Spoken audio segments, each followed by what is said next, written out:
Fala galera, aqui é o professor Edward, seu professor de história, e me diz aí, quantos alqueires de mandioca você planta?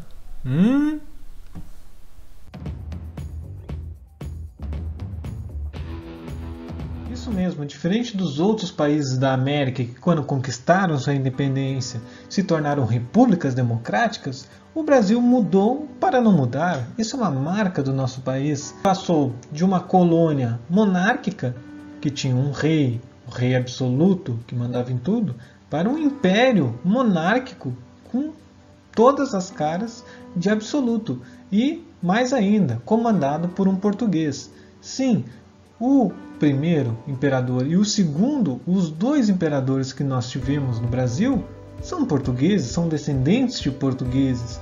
Ou seja, os dois primeiros governantes do Brasil nem brasileiros eram. É um país muito preso a uma questão de ordem que às vezes nem existe. E essa ordem geralmente está no passado, naquilo que é seguro, naquilo que já existe e que, ao invés de ser deixado de lado, continua sendo carregado como ordem para o futuro. Primeiro, a gente tem que diferenciar o que é um reino do que é um império. Porque o Brasil não se tornou um reino do Brasil, por exemplo. Um reino geralmente é um país, primeiro, pequeno. É um país com uma dimensão territorial pequena. O Brasil, como vocês sabem, nunca foi isso. O Brasil sempre foi um dos maiores, primeiro uma das maiores colônias do mundo, depois um dos maiores países do mundo, depois da sua independência. E diferente de um reino, que geralmente é concentrado só no seu lugar, um império ele é grande e se expande cada vez mais, sempre tem a intenção de se expandir. E o Brasil, o império, era isso. Ele tinha um projeto de dominar principalmente a área do Rio da Prata, onde hoje é o Uruguai e a Argentina, e a área perto da Bolívia, ali onde se descobriu o cultivo da borracha, a questão dos seringueiros, tirando o látex das árvores.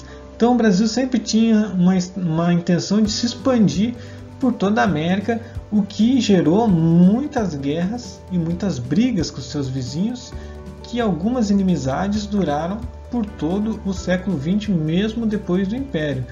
Nessa aula e na próxima nós vamos estudar duas dessas guerras, que é a Guerra da Cisplatina e a Guerra do Paraguai, mas existiram algumas outras rusgas que o Brasil sempre se envolveu durante o período de Império por querer se intrometer ou influenciar os países aqui da volta, ter uma intenção de expansão. Isso é o que difere um reino de um império. Enquanto um reino é pequenininho, um território pequeno, comandado por um rei, como num estado monárquico, o império também é um estado monárquico, mas sempre num território maior e com intenção de se expandir cada vez mais. O primeiro reinado então vai durar de 1822 até 1831.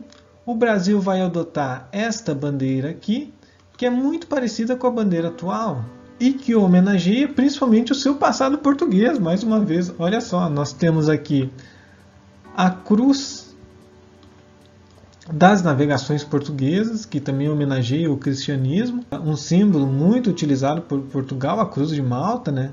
A questão de ser uma monarquia e um império, então tem a coroa aqui, os ramos de um lado de café, uma das principais culturas do Brasil a partir desse período, os cafeicultores, e de outro lado de fumo, também uma cultura muito forte no Brasil. Ou seja, homenageando os agricultores, que eram a elite da época, né? E são a elite do Brasil até hoje, de certa forma. As cores que lá nos anos iniciais falam para vocês que o amarelo é as riquezas, o verde é a natureza abundante do nosso país, nada disso. O verde é sobre a Casa de Bragança. Lembram que as famílias reais, elas sempre têm um brasão e têm cores das suas casas. A cor verde é em homenagem à Casa de Bragança, a casa do Dom Pedro I, e a cor amarela é em homenagem à casa de Habsburgo, que é da família da Leopoldina, que é a esposa. Então essas duas cores que são mantidas na bandeira atual são homenagens a Portugal, à família real portuguesa e a família real austríaca, que depois vai se juntar com a portuguesa pelo casamento do Dom Pedro I e da Leopoldina. Então, mais uma vez, o Brasil, mesmo conquistando a independência, com uma guerra contra Portugal, mantendo muitas rusgas ali, vai manter símbolos portugueses e o imperador português, uma família portuguesa, comandando o seu país. Isso não vai passar batido na época, isso vai ser uma das primeiras questões a ser contestada durante o Império Brasileiro, a legitimidade do Dom Pedro I de ser um imperador, sendo que nem brasileiro ele era. E o mapa do nosso país, dividido em províncias, 18 na época da independência, depois surgiram outras, mas nós podemos ver aqui que ele é um pouco diferente, né? Essa região aqui toda, que é dividida em alguns estados e que compreende a Amazônia, tanto não tem o Acre aqui, que vai ser comprado depois, na época da República, vai ser comprado da Bolívia, não tem essa parte aqui, que hoje é o Amazonas, e ele é dividido em vários estados hoje. Questão do Mato Grosso, dividido também em vários estados. Goiás não tem esse tamanho. Santa Catarina, aqui faltando uma parte que era do Paraguai, que vai ser pega do Paraguai depois da Guerra do Paraguai. O Rio Grande do Sul, na sua conformação atual, não mudou muito. E nós temos a Cisplatina, que é um estado que não existe mais, porque o Brasil perdeu ele na Guerra da Cisplatina. Cisplatina hoje é o atual Uruguai, um país independente. Então, o Brasil, da época do início do Império, era um pouco diferente em questão de território, em questão de divisão territorial do país que nós temos hoje. Isso por questões políticas e econômicas e também na nomenclatura. Ao invés de serem estados, antes eram províncias. Antes de serem municípios, eram vilas. Enfim, denominações que foram mudando ao longo da história do Brasil. Esse primeiro reinado, 1822-1831, marcado por instabilidade política e econômica, o Dom Pedro nunca conseguiu se afirmar como um imperador amado pelo povo e muito apoiado, porque ele era uma pessoa muito autoritária, afastava aquelas pessoas que tentavam ajudá-lo a governar, por ser uma pessoa muito personalista, que queria mandar em tudo sozinho. Econômica, porque principalmente o Brasil enfrentou logo no início uma queda de preço dos seus principais produtos, que eram o café, a cana-de-açúcar e o fumo. Então ele não conseguia vender em grande quantidade e ganhar muito dinheiro com isso.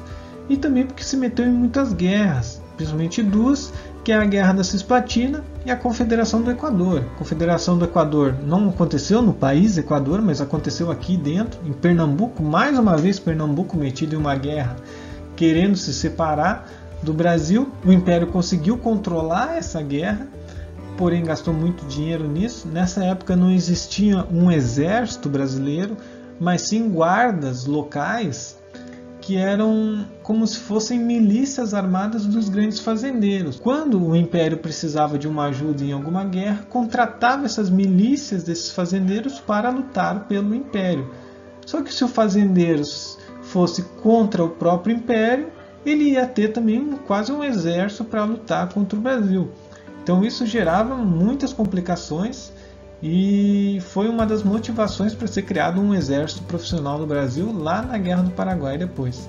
A Guerra da Cisplatina, aí sim, envolveu principalmente aqui o Rio Grande do Sul e foi uma disputa entre o Império do Brasil e a província de Buenos Aires, atualmente na Argentina, pela disputa do Rio da Prata. O Rio da Prata é muito importante porque ele atravessa todo o continente sul-americano e ali são transportadas praticamente todas as mercadorias, ou foram durante muito tempo, hoje não mais, mas foi durante muito tempo o principal caminho para tu entrar e sair da América do Sul e ir para a Europa e negociar. Enfim, o controle do Rio da Prata sempre foi muito importante durante a história da América colonial e depois quando esses países conquistaram a independência. O Brasil, no início do primeiro reinado, tinha o controle, mas logo depois essa província da Cisplatina requereu sua independência e foi influenciada por Buenos Aires para realmente conquistar a independência. Isso motivou o Império do Brasil a entrar em guerra. A guerra não teve um final conclusivo e os dois países, Buenos Aires e Brasil, entraram em um acordo para deixar que a Cisplatina fosse um país independente sem nenhum dos dois mandando. Isso causou, claro, uma perda de popularidade para o Dom Pedro I, afinal a Cisplatina até então era uma parte do Brasil, muito desgaste econômico. Foi despendido muito dinheiro tentando vencer essa guerra, que durou 3 anos, mas não se conseguiu. Isso motivou também um maior fortalecimento do Rio Grande do Sul. O Rio Grande do Sul sempre foi uma fronteira perigosa de estrangeiros tentando invadir o Brasil. A questão com a Argentina não parou aí na Cisplatina, embora eles tenham entrado em um acordo, posteriormente vão surgir outras rusgas. A fronteira do Rio Grande do Sul vai servir de muito banditismo, de muito caudilismo, que são entradas de bandidos, tanto do lado brasileiro para o argentino, quanto do argentino para o brasileiro, para comerciar mercadorias ilegalmente, sem pagar impostos para o Império. Enfim, e vai motivar um maior reforço de exército nas fronteiras do Rio Grande do Sul, um maior treinamento dos gaúchos, um maior preparo dos gaúchos para defender as fronteiras do Brasil. Tanto que até hoje a maior quantidade de postos do exército no Brasil, num estado, é no Rio Grande do Sul. O Rio Grande do Sul ainda tem a base mais forte do exército até hoje por causa dessas questões fronteiriças lá do Brasil Império. O Dom Pedro I não vai aceitar uma primeira constituição que vão fazer para eles, que é a Constituição da Mandioca. Por que Constituição da Mandioca? Porque para definir quem votava no Império do Brasil, quem elegia o legislativo e o judiciário, o poder do imperador vai tentar ser dividido em 3, quem votava é quem era muito rico, somente uma elite. E só homens de elite, ou seja, mulheres não votavam, brancos, negros não votavam, obviamente eram escravizados, não eram considerados nem pessoas, e muito ricos. E essa riqueza era medida em alqueires de mandioca. Ou seja, quantos alqueires, quantos hectares essa pessoa tinha de plantação de mandioca era a forma de medir a riqueza no Império do Brasil. Por isso a pergunta, quantos alqueires de mandioca você tem? Claro, não é assim que hoje se mede a riqueza das pessoas, mas era assim que era feita, até porque o Brasil, nessa época, é um país muito rural. Quem domina o Brasil nessa época são grandes fazendeiros. E vão ter muito também, à medida que principalmente a popularidade do Dom Pedro I vai ruindo rapidamente, vão começar a ter brigas de rua entre apoiadores do imperador e opositores. Vão ser as chamadas noites das garrafadas, em que essas pessoas com paus, garrafas, o que mais tivesse à mão, entravam em briga, principalmente na corte, lá no Rio de Janeiro, defendendo a saída ou a permanência do imperador. Então a Constituição, focando mais nela um pouco, vai se tentar a primeira Constituição da Mandioca, dividindo o poder do imperador e limitando ele, porém o Dom Pedro I não vai gostar, vai fechar esse congresso, essa Assembleia Constituinte, e vai impor uma Constituição escrita por ele próprio, ou seja, outorgada. Isso que significa outorgada. A Constituição de 1824, a primeira do Brasil, foi feita pelo próprio Dom Pedro e aprovada por ele mesmo. Então isso já dá a noção de quanto ele é centralizador e autoritário. Ele mesmo faz as leis e regras, e apesar dele ter dividido, como mandava os preceitos do Iluminismo, lá da Revolução Francesa, em 3 o poder executivo, legislativo e judiciário, ele criou um 4º poder que só existiu no Brasil, foi uma inovação completa, que é o poder moderador. O poder moderador dava ao imperador o direito de, se não gostar da lei, rejeitar a lei. Se não gostar da atuação do legislativo, dissolver o legislativo, ou seja, acabar com o legislativo, e a mesma coisa com o judiciário. Ou seja, tinha legislativo, tinha judiciário, mas era só de brincadeira. O que importava era a vontade do imperador. E o poder moderador vai durar durante todo o Império do Brasil, e vai surgir no Brasil uma monarquia parlamentar absoluta por causa dessa bizarrice de poder moderador. Então, mais uma vez, o Brasil, apesar de estar tentando, como país independente, recém-surgido, acompanhar as tendências da Revolução Francesa e do Iluminismo de acabar com o poder do rei absoluto, por outro lado, vai manter fazendo uma gambiarra na sua lei principal, que é a Constituição. Então, os principais pontos dessa primeira Constituição brasileira era uma monarquia unitária, ou seja, só com um no poder, e hereditária, ou seja, passava de pai para filho, filho para neto e assim por diante. Existiam 4 poderes. O Brasil, a religião oficial era o catolicismo.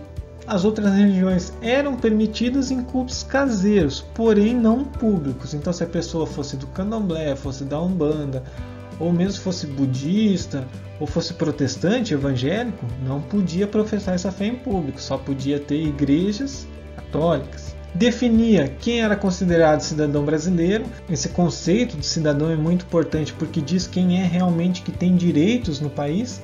E quem era cidadão brasileiro pela Constituição de 1824? Aqueles homens brancos, ricos, que tinham os alqueires de mandioca, os hectares de mandioca, e não escravos. E nem índios. Índios também não eram considerados cidadãos brasileiros pela Constituição de 24. Ou seja, quase ninguém. Quase ninguém era considerado cidadão brasileiro. E alfabetizados. A pessoa tinha que ser homem, branco, rico, não índio, não escravo e alfabetizado para ser considerado cidadão. Ou seja, quase ninguém. Quase ninguém tinha direitos totais, os direitos que hoje todos nós temos.